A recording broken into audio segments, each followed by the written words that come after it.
تو آپ وہیں سے کیا کریں گے؟ احرام باندھ لیں گے. تو 8ویں ذی الحجہ کو حج کا احرام باندھیں. یہ حج کا احرام باندھنا شرط ہے. ساتھی کو بھیج دیتے ہیں بندھوا اب ہاں اب سرکاری طور پر ساتھی کو بھیج دیتے ہیں تو یہ بھی اچھا ہے, کوئی حرج نہیں. پھر اس کے بعد نوٹ کریے گا وقوف عرفہ, یعنی میدان عرفات میں آپ کو ٹھہرنا ہے. یہ ٹھہرنا وہ خود ہی آئیں گے, باقاعدہ لے کر کے جائیں گے. تو عرفہ کا جو میدان ہے اس میدان کے کسی گوشے میں, کسی کنارے میں ہر حال میں ٹھہرنا لازم اور ضروری ہے. یہ رکن ہے, یہ چھوٹا کہ آپ کا حج نہیں ادا ہوگا. اس لیے ہم نے دیکھا ہے کہ مریضوں کو, جو لوگ وہاں مریض ہو جاتے ہیں, ایمبولینس سے 1 ہی منٹ کے لیے لے کر جاتے ہیں اور گزارتے ہیں وقوف عرفہ کا جو وقت ہے.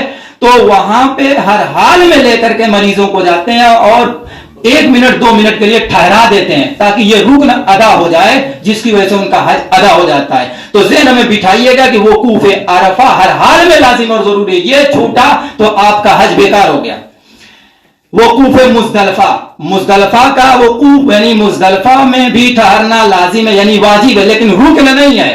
واجب اگر چھوٹے گا تو آپ دم دے سکتے ہیں, اور رکن چھوٹا تو دم نکل جائے گی, پورا جو ہے آپ کا بیکار ہو جائے گا. اس لیے بطور خاص وقوف عرفہ کو ذہن میں بٹھائیے کہ سب سے بڑی چیز وقوف عرفہ ہے, تو یہ رکن ہے. پھر اس کے بعد جو ہے لکھیے گا یوم النحر میں جمرہ عقبہ کی رمی. یوم النحر, نحر کے دن جمرہ عقبہ کی رمی, جس کو کنکری مارنا, شیطان کو کنکری مارنا جس کو کہتے ہیں, یہ واجب ہے. پھر جو ہے قربانی ہے, یہ بھی واجب ہے. حلق کرانا یا قصر کرانا یہ بھی واجب ہے. پھر اس کے بعد جو ہے جمرہ عقبہ کی رمی, قربانی اور حلق, ان 3 چیزوں میں ترتیب بھی واجب ہے علماء احناف کے یہاں. یہ بھی ذہن میں رکھیے گا کہ جمرہ عقبہ کی رمی ہے, پھر قربانی ہے, پھر حلق ہے. اگر کسی نے ترتیب بدل دی ہے تو دم واجب ہو جائے گا. تو جمرہ عقبہ کی رمی, پھر قربانی, پھر حلق, اس میں ترتیب لازم ہے. پھر طواف زیارت ہے. طواف زیارت کے بارے میں بھی لکھا ہے کہ یہ رکن ہے. پھر حج کی سعی ہے, صفا مروہ کے درمیان حج کی سعی. پھر 11ویں اور 12ویں کی رمی جمار, 11ویں تاریخ اور 12ویں تاریخ دونوں کی جو رمی ہے اس کے بارے میں لکھا ہے کہ یہ واجب ہے. اور مینا میں رات جو گزارنا ہے, تو مینا میں رات گزارنا یہ واجب نہیں, یہ سنت ہے. مینا میں رات گزارنا یہ سنت ہے. پھر ہے طواف وداع, الوداعی طواف, یہ واجب ہے. تو یہ نقشہ جو ہے اگر آپ چاہیں یہاں سے فوٹو لینا لے سکتے ہیں. آپ کے پاس تو ضرور کتابیں آ چکی ہوں گی, جو لوگ حج کرنے جا رہے ہیں کتابچے کچھ لوگوں نے دے دیے ہوں گے, کچھ کتابیں دے دی ہوں گی. جو ہمارے محلے کے ہیں وہ اگر ہمارے پاس آنا چاہتے ہیں وہ آئیں, تو میں انشاءاللہ بات کر کے ان کو دکھا بھی دوں گا. کچھ مسائل وہ پوچھنا چاہیں گے پوچھ بھی سکتے ہیں. بسا اوقات ایسا ہوتا ہے کہ مجمع میں لوگ شرماتے ہیں, کبھی کسی محفل میں سوال نہیں کیے ہوئے ہوتے ہیں تو ان کو حیا محسوس ہوتی ہے, شرم کرتے ہیں تو پوچھ نہیں پاتے, اور تنہائی میں پوچھ لیتے ہیں. بہت سے لوگ ایسے ہوتے ہیں تو مولانا کے پاس, وہ تازہ حج کر کے آئے ہیں, میرے پاس یا کسی اور عالم کے پاس جنہوں نے حج کیا ہوا ہو تو اور بہتر ہوگا, ان کو تجربہ ہوتا ہے, وہاں چلے جائیں. تو یہ جو ہے عمرے اور حج کے افعال انتہائی اختصار کے ساتھ میں نے بتائے. ایک بات اور بتاؤں گا, پھر اس کے بعد جو حج کر کے آ چکے ہیں ان کے لیے 2-3 منٹ میں اپنی بات کو ختم کروں گا بیان کر کے. وہ یہ کہ ہم لوگوں کا تو احرام بالکل واضح ہے, سب کو فوٹو میں دکھتا بھی ہے. عورت کا کیا احرام ہے؟ وہاں آپ جائیں گے تو خواتین کا احرام کر کے دکھتا ہے, باقاعدہ سفید اور دوسرے کلر کا, اور وہ ہیڈ ٹائپ بھی ہوتا ہے. تو اس کا جس کو بولتے ہیں وہ الگ سے کوئی احرام عورت کا نہیں ہوتا ہے. عورت کا یہی احرام ہے جو ان کا کپڑا ہے. عورت سلا ہوا کپڑا پہن سکتی ہے, البتہ اپنا چہرہ نہیں ڈھانکے گی, لیکن پردہ بھی نہیں کرے گی ایسا نہیں ہے. پردہ کرے گی تو چہرہ نہیں ڈھانکنا کا معنی یہ ہے کہ ہیڈ وغیرہ لگا لے اور یہ کپڑا چہرے پہ ٹچ مس نہ کرے, یہ مطلب ہے. اور وہاں آپ دیکھیے تو اپنے گھر کی عورتیں, دوسری عورتیں, مرد ادھر کے ادھر کے, اس دیش کے اس دیش کے, اس ملک کے, سب ایسے ہی ہیں اور چہرہ پورا کھلا ہوا ہے, آرام سے رہ رہے ہیں. ایک روم میں کئی لوگ پڑ گئے ہیں, تو جہاں تک ہو سکے آپ پردہ کی کوشش کریں, خاص طور سے خواتین پردے کی کوشش کریں. مرد حضرات بھی اپنی نگاہ نیچی رکھیں, وہاں بھی پردہ لازم ہے جہاں تک ہو سکے.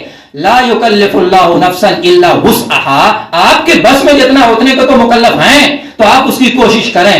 تو ہم نے دیکھا ہے کہ خواتین اس کا اہتمام بالکل نہیں کرتے اور مرد حضرات بھی اس کا کوئی لحاظ نہیں کرتے, اس لیے اس کا لحاظ لازم اور ضروری ہے. اب جو لوگ حج کر لیں تو وہ جب گھر پہ آتے ہیں تو ظاہر سی بات ہے جب کوئی نیک عمل کرتا ہے تو لوگ یہ چاہتے ہیں کہ اتنا بڑا نیک عمل کیا ہے کہ اس کا اجر و ثواب یہ ہے کہ گویا یہ ایک دن کے بچے کی طرح گناہ کے تعلق سے ہو گیا ہے کہ سب اس کا گناہ معاف ہو گیا. تو اب چاہتے ہیں کہ اس کا رنگ ڈھنگ یہاں آ کے بدل جائے. وہ سدھرنے کے لیے گیا تھا, بدلنے کے لیے گیا تھا, اور یہاں آ کر کے وہ اپنی زندگی میں تبدیلی لائے. اگر کوئی انسان حج بھی کر لیتا ہے اس کے بعد بھی اسی حالت پر رہتا ہے تو فرمایا گیا الحج المبرور لیس له جزاء الا الجنہ, کا وہ مستحق نہیں ہے. حج مبرور اور حج مقبول کا بدلہ جنت کے علاوہ کچھ نہیں ہے, یعنی جنت ہی ہے. تو حج مقبول کی علامت یہ ہے کہ حج کرنے کے بعد حاجی کی زندگی میں تبدیلی پیدا ہو, تغیر پیدا ہو. پہلے اگر نمازیں چھوٹتی تھی تو اب نہ چھوٹیں. پہلے وہ زکات نہیں دیتا تھا تو اب ایسا نہ کرے بلکہ زکات دے. پہلے بد اخلاقی, بد کلامی, بد کرداری کا شکار تھا تو اب ایسا نہ ہو. اس لیے کہ حج مبرور کے منافی یہ چیزیں ہیں. علماء نے لکھا حج مبرور کی بڑی علامت یہ ہے کہ حاجی کی زندگی میں تبدیلی پیدا ہو جائے, ہر لحاظ سے تبدیلی پیدا ہو جائے, خاص طور سے گفتار میں, کردار میں, ملنے جلنے میں, اخلاق میں, اور نمازوں کا اہتمام ہو, قرآن کی تلاوت کا اہتمام ہو, زبان میں مٹھاس ہو. پتا چلے کہ وہ رب کے دربار سے آیا ہے, جس دربار کے دیدار کے لیے آنکھیں تڑپتی ہیں, آنکھوں سے اشک کا سیل رواں ہو جاتا ہے, دل تڑپتا ہے. لوگ خود بھی دعا کر کے روتے ہیں, دوسروں کو رلاتے ہیں. وہ کعبہ, وہ بیت اللہ کا دیدار کر کے یہ بندہ آیا ہوا ہے جس کو ہم موبائل میں دیکھتے ہیں. یہ اپنی انہی جاگتی ہوئی آنکھوں سے دیکھ کے آیا ہوا ہے. اب بھی اگر یہ نہیں سدھرے گا تو کب سدھرے گا؟ اس کے لیے سدھرنے کا اور کون سا اسٹیشن ہوگا, کون سی مقدس مقام ہوگا؟ اس لیے اس بات کا بطور خاص لحاظ کریں. دیکھیے وہاں پہ گم شدگی کا ذرا سا مسئلہ ہوتا ہے کہ عورتیں گم ہو جاتی ہیں. تو عورت کے نقاب کے پیچھے آپ مناسب سمجھیں کہ تو سر پہ کوئی دوسرے کلر کا کپڑا سلوا دیجئے. ٹھیک ہے, کیا مطلب ہے؟ اس کا معنی یہ ہے کہ طواف کے دوران ہر وقت آگے پیچھے آپ اور آپ کی اہلیہ, آپ کے گھر والے ہوں گے. تو آپ جب پیچھے رہیں گے, آپ کی اہلیہ آگے رہیں گی, تو آپ اپنے حساب سے جو کلر چسپا کیے ہوئے ہیں تو اس کے ذریعے سے آپ سمجھ لیں گے کہ یہ ہماری خاتون ہیں, تو بڑی سہولت ہو جائے گی. دوسری بات یہ تو پہلی بات. دوسری بات یہ کہ آپ انہیں بتا دیں کہ کبھی آپ کھو جائیں تو بالکل پرواہ نہ کریں. حج میں غائب آدمی غائب ہوتا ہی نہیں, وہ ہر حال میں ملتا ہے. وہاں تو رب سے ملنے جاتے ہیں تو رب ملا دیتا ہے, تو وہاں غائب نہیں ہوتا. چند دنوں پریشانی ہو سکتی ہے, 1 دن 2 دن, 1 گھنٹہ 2 گھنٹہ, لیکن ملتے ہیں.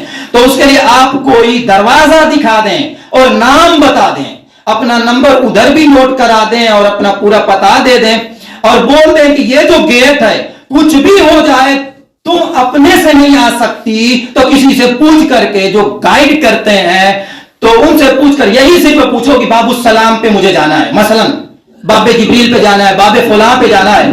بس آپ اس کو یہ یاد کرا دیں اور وہ پوچھتے پوچھتے وہیں چلی جائے, چاہے 2 گھنٹے سے 4 گھنٹہ ہو جائے, وہیں آپ کو جانا ہے, وہیں ٹھہرنا ہے, کچھ بھی ہو جائے وہاں سے آگے نہیں بڑھنا ہے.